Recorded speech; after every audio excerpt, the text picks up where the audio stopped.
하나님의 말씀 스가랴 13장 1절에서부터 9절까지 말씀입니다.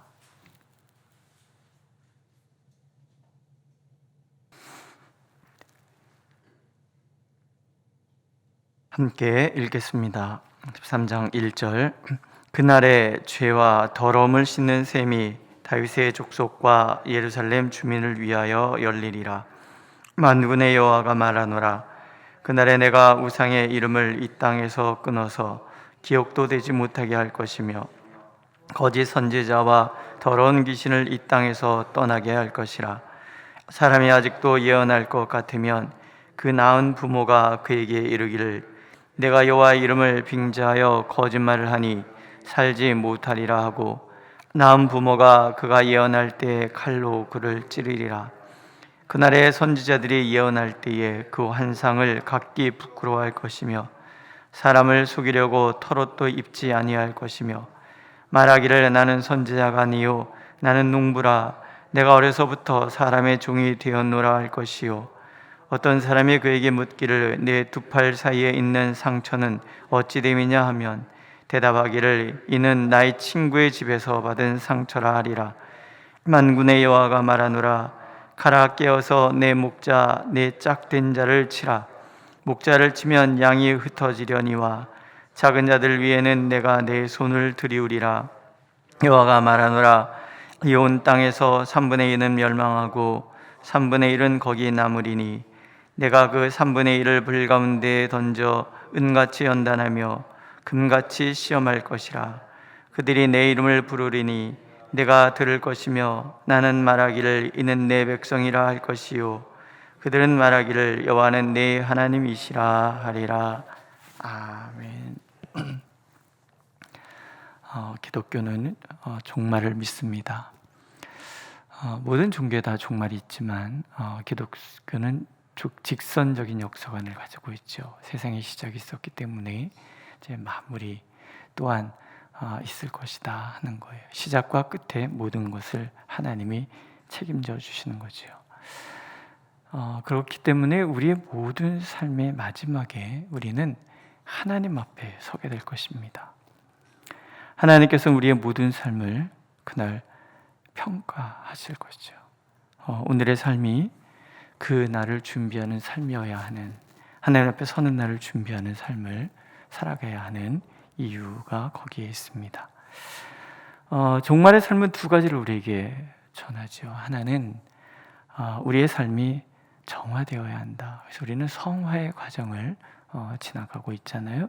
오늘 우리가 완성된 삶을 사는 것은 절대 아닙니다. 주님 앞에 서는 그날까지 우리는 주님과 더불어 살면서 거룩한 그런 과정을 지나가야 하는 거고요. 또 하나는 그날에는 구별이 있을 것이다. 하나님께서는 그걸 구별하는 방법으로 우리에게 연단을 주실 것이다. 이런 약속을 오늘 우리에게 말씀하시죠. 먼저 정화의 삶이죠. 우리는 앞에 그 12장 10절에서부터 14절 말씀에서 우리에게 죄로 인한 애통이 있어야 한다는 말씀을 들었습니다. 죄악, 어제도 말씀드렸지만 죄악이라는 말은 하나님의 율례를 어김으로 하나님의 마음을 찌르는 것을 얘기를 해요. 하나님의 마음을 아프게 되는 것이죠. 그러니까 회개라는 것은 하나님의 마음을 아프게, 하나님의 말씀을 어김으로 하나님의 마음을 아프게 해드리는 것에 대한 미안함에서 나오는 애통이라는 거죠. 이 애통은 사실 아무나 할 수 없는 것이라고 어제 말씀을 들었습니다. 하나님께서 은총과 강구하는 심령, 그 성령을 우리에게 주실 때만이 우리는 진정 죄를 깨닫게 되고 그 죄에 대한 애통함에 들어갈 수 있는 거죠. 근데 오늘 이제 말씀은 그 애통하고 나의 죄를 회개하고 통곡함으로 정화가 되는 것은 아니다라는 거예요. 오늘 하나님 이런 말씀하시죠. 그날에 마지막 날이에요. 죄와 더러움을 씻는 셈이 다윗의 족속과 예루살렘 주민을 위하여 열리리라. 우리가 애통하여 회개하면 이제 하나님으로부터 그 죄와 더러움을 씻는 셈이 솟아올라서 우리를 씻어주셔야 가능하다라는 거예요. 우리가 하나님 앞에 회개하면 하나님은 우리에게 정화의 샘을 열어주시고, 정화의 샘을 주시리라 하는 것은 하나님만이 우리를 온전히 깨끗하게 해줄 수 있다 하는 거예요. 그걸 우리는 에베소에서 속량의 은혜라고 얘기하죠. 예수께서 말씀하시잖아요. 내가 진실로 진실로 내게 이르노니 사람이 물과 성령으로 나지 아니하면 하나님의 나라에 들어갈 수 없느니라. 성령은 우리의 죄를 깨닫게 하시고, 그래서 우리로 하여금 애통함으로 하나님 앞에 나가게 만들어주고, 그 다음에 하나님 예수 그리스도의 보혈의 은혜는 우리의 모든 죄를 다 씻는 거예요. 우리 스스로 정화에 이를 수 있는 것도 아니고, 우리가 회개한다고 우리의 삶이 바뀌는 것도 아니라는 거예요. 오직 예수 그리스도의 그 은혜가, 속량의 그 은혜가 우리를 하나님 앞에 의로운 자로 세워주시는 거예요. 예수께서 우리를 그렇게 속량해 주시면 아무도 그것을 정죄할 수 없어요. 누가 능히 하나님께서 택하신 자들을 고발하리요 의롭다 하신 이는 하나님이시니, 누가 정죄하리요 죽으실 뿐 아니라 다시 살아나신 이는 그리스도 예수시니.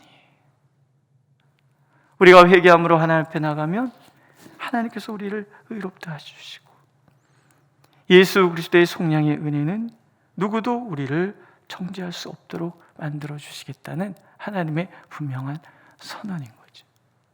우리는 하나님 앞에 고백할 수 있는 것이 한 가지밖에 없는 거예요. 나의 나됨은 하나님의 은혜입니다. 하나님의 정화는 내적 정화만 일어나는 것은 아니에요. 외적 정화, 곧 우리의 행동 자체도 완전히 바꿔놓으시는 거예요. 2절에 보면 만군의 여호와가 말하노라. 그러니까 대화의 주체가 하나님이에요. 그러니까 외적 정화의 주체도 하나님이시라는 거예요. 그날에 내가 우상의 이름을 이 땅에서 끊어서 기억도 되지 못하게 할 것이며 거짓 선지자와 더러운 귀신을 이 땅에서 떠나게 할 것이라. 인간이 우상을 완전히 제거할 수 없어요. 인간은 우상 숭배에서 벗어날 수가 없어요. 우리는 유대의 역사가 그것을 증명하고 있다는 것을 알 수가 있습니다. 유대 역사는 우상 숭배로 점철되어 있잖아요. 우상을 제거하려는 노력이 없었던 것이 아니에요. 많은 좋은 왕들이 등장할 때마다 산당을 부수고 우상 숭배를 금하고 노력을 했단 말이죠. 그런데 근절되지 않아요. 결국 북이스라엘이나 남유다가 멸망한 이유가 우상 숭배로 인해서 하나님을 거부했기 때문이라는 거죠. 우상 숭배가 하나님을 섬기는 모든 예배 행위를 삼켜버리는 거예요.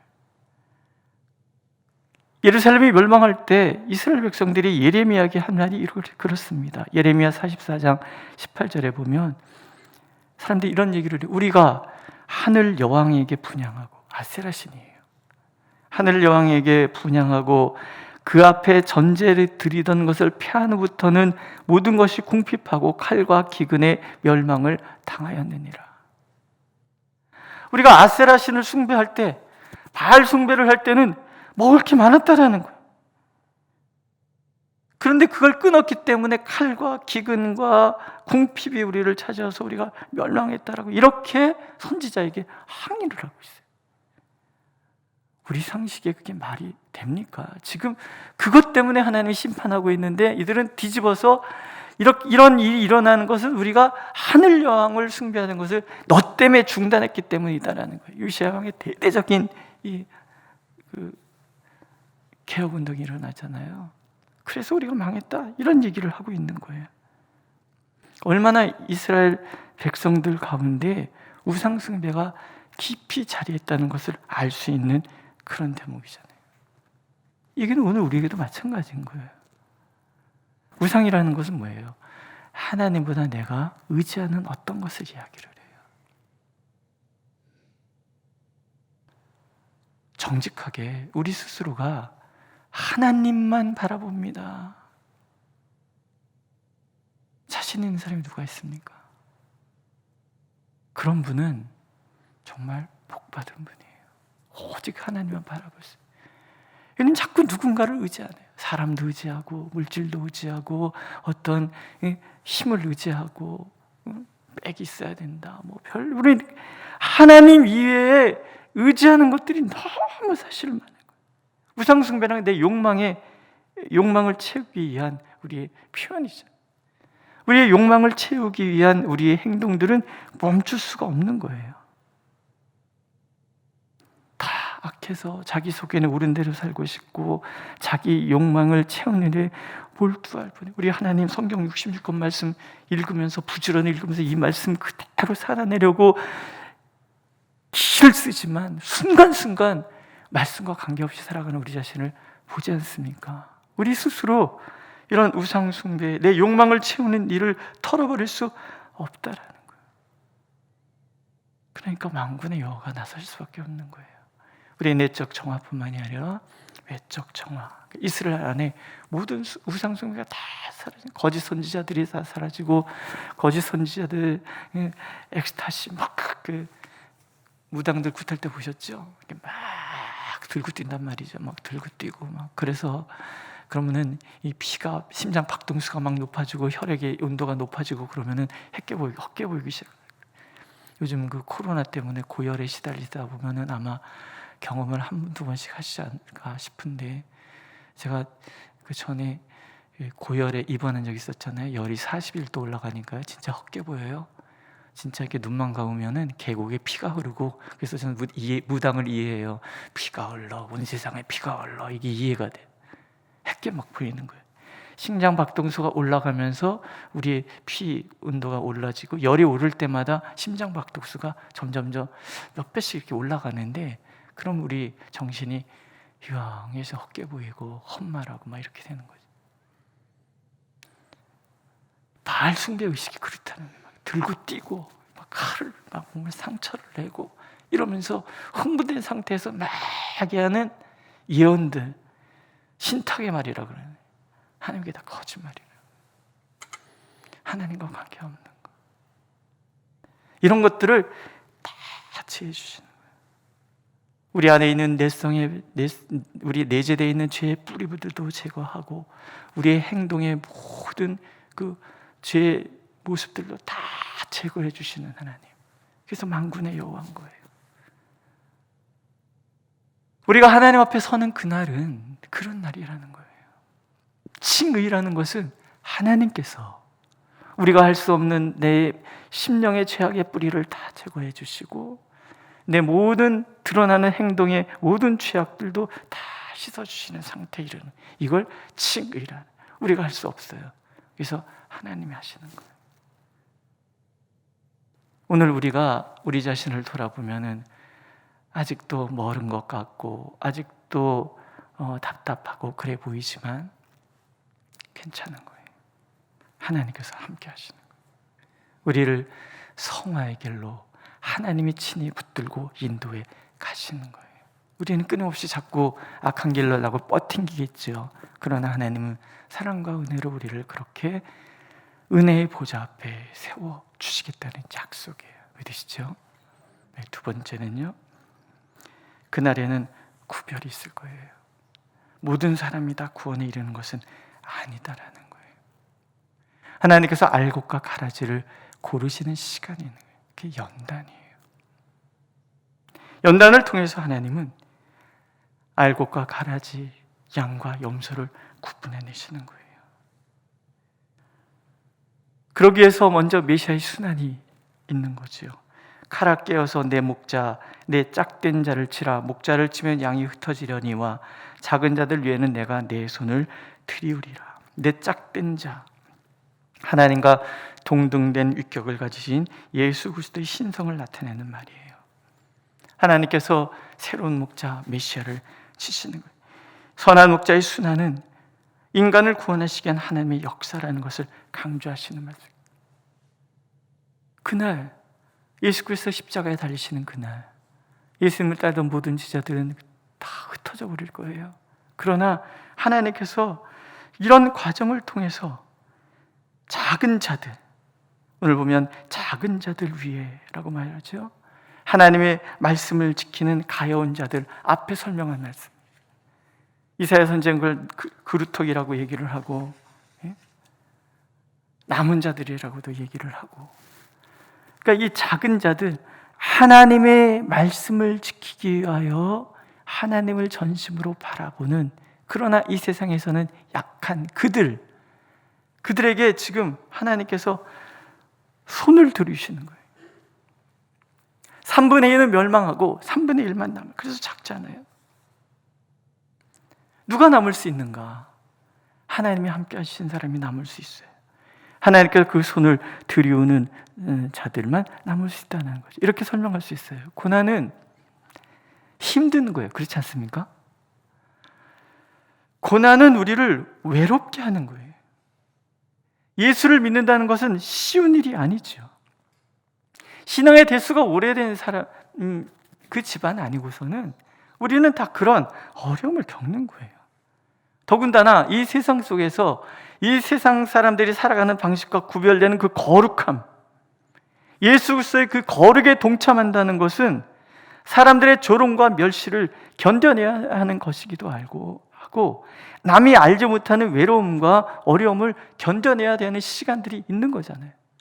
교회를 잘 섬긴다는 것, 내가 나의 직분을 감당한다는 것이 내 마음대로 할 수 있다는 게 아니잖아요. 오히려 그래서 참아야 되는 날도 많고 억울한 날들도 있고, 그렇다고 다 해소하고 삽니까? 그렇지 않잖아요. 목사가 속이 억울하다고 사람들하고 일일이 다 싸워서 이긴다고 목회가 되는 게 아니잖아요. 때로는 참고. 선배 목사님들 늘 얘기해요. 성도들과 싸우면 목사가 지는 거야. 아무 소리 않고 견뎌야지 이기는 거라. 속이 편하겠습니까? 답답하지요. 그런데 그런 고난의 시간이 하나님께서 나를 버리셨다, 떠나셨다라는 것을 말씀하는 게 아니다라는 거예요. 우리가 고난 속에 있으면 하나님 나를 버린 것 같아요. 억울한 것 같아요. 나를 방관하시는 것처럼 보인단 말이죠. 그런데 오늘 하나님 뭐라 그러세요? 고난의 과정을 지나가는 그들에게 나의 손을 들이울 것이다. 고난의 자리가 하나님이 나를 외면한 자리가 아니고 방관하는 자리가 아니라, 그 자리는 바로 하나님이 나와 함께 하시는 자리인 거예요. 내가 고난받는 그 시간에 하나님이 나와 함께 고난받고, 내가 억울해하는 그 시간에 하나님 같이 억울해하시고, 내가 마음 아파하는 그 시간에 하나님이 함께 마음 아파하신다라는 거예요. 그 과정을 통해서 내가 바로 하나님의 자녀라는 것을 깨닫게 해주시는 거예요. 9절 보세요. 그들이 내 이름을 부르리니 내가 들을 것이며 나는 말하기를 이는 내 백성이라 할 것이요 그들은 말하기를 여호와는 내 하나님이시라 하리라. 고난의 과정을 지나가면서 우리가 깨닫는 것은, 하나님은 나의 하나님이시구나. 또 고난의 과정을 지나가면서 하나님은 얘기하신다. 얘야, 너는 내 딸이야, 내 아들이야. 나는 너를 사랑한단다. 이 음성 듣게 하나님이 만들어 주신다라는 거예요. 그래서 요한계시록에는 이런 얘기 하세요. 이기는 자와 끝까지 내 일을 지키는 그에게 만국을 다스리는 권세를 주리니 그가 철장을 가지고 그들을 다스려 질그릇 깨트린 것 같이 하리라. 이기는 자에게는 멸관 주시고, 이기는 자를 하나님이 축복하시고, 이기는 자에게 권세 주시고. 누가 갈아지냐는 얘기죠. 고난의 과정을 이겨내지 못하는 사람들이 갈아진 거예요. 누가 알고 있냔 말이죠. 고난의 과정을 이겨내는 사람이에요. 스스로 아니에요. 하나님께서 손을 들이워서 붙들어 주시고 과정을 함께 하시는 사람들이 남은 3분의 1이 되는 거예요. 베드로전서의 약속이잖아요. 그러므로 너희가 이제 여러 가지 시험으로 말미암아 잠깐 근심하게 되지 않을 수 없으나 오히려 크게 기뻐하는도다. 너희 믿음의 확실함은 불로 연단하여도 없어질 금보다 더 귀하여 예수 그리스도께서 나타나실 때에 칭찬과 영광과 존귀를 얻게 할 것이니라. 어쩌면 시련 앞에서 나는 그것을 감당하기가 너무 버거워하는 작은 자일 수 있어요. 그러나 우리에게 주시는 하나님의 약속은 그 작은 자와 주님이 함께 하신다라는 거예요. 그래서 이겨내게 하시고 성화되게 하시고, 그래서 나로 하여금 불 가운데서 건져낸 은과 금처럼 정결한 하나님의 사람 되게 만들어주신, 고난은 그래서 두려운 게 아니에요. 하나님이 함께 하시는 과정이고 내가 죽어지는 시간이기 때문에 그렇습니다. 오늘도 하나님은 그 약속, 비록 작은 자이지만 반드시 승리케 하시는 하나님의 권능의 손이 지금 내게 드려져 있다는 것을 굳게 믿고 오늘도 신앙의 경주에서 승리하는 저와 여러분들이 되시기를 간절히 원하고 계십니다. 기도하겠습니다. 우리가 주님 앞에 있습니다. 우리 스스로 주님 앞에 나갈 수 없고 우리 스스로 우리 신앙의 경주를 다 마칠 수 없음을 알기에 우리가 주님 앞에 있습니다. 오늘도 우리를 정결케 하시는 하나님의 은혜와 우리가 함께하고, 또한 우리에게 손을 들이우시어 우리 붙잡아 주시는 하나님 계시기에 오늘도 우리가 감사를 합니다. 그렇게 주님과 동행하며 하나님께서 우리에게 들려주시는 그 말씀을 지켜 행하는 하나님의 사람들이 되어 주님의 그 은혜의 보좌 앞에 반드시 서고 너는 내 백성이다, 하나님은 저의 하나님이십니다, 이런 친밀한 교제가 날마다 우리의 삶 가운데 가득하도록 축복하여 주옵소서. 예수님의 이름으로 기도드렸습니다. 아멘. 하늘에 계신 우리 아버지의 이름을 거룩하게 하시며 아버지의 나라가 오게 하시며 아버지의 뜻이 하늘에서와 같이 땅에서도 이루어지게 하소서. 오늘 우리에게 일용할 양식을 주시고 우리가 우리에게 잘못한 사람을 용서해 준 것 같이 우리 죄를 용서해 주시고 우리를 시험에 빠지지 않게 하시고 악에서 구하소서. 나라와 권능과 영광이 영원히 아버지의 것입니다. 아멘.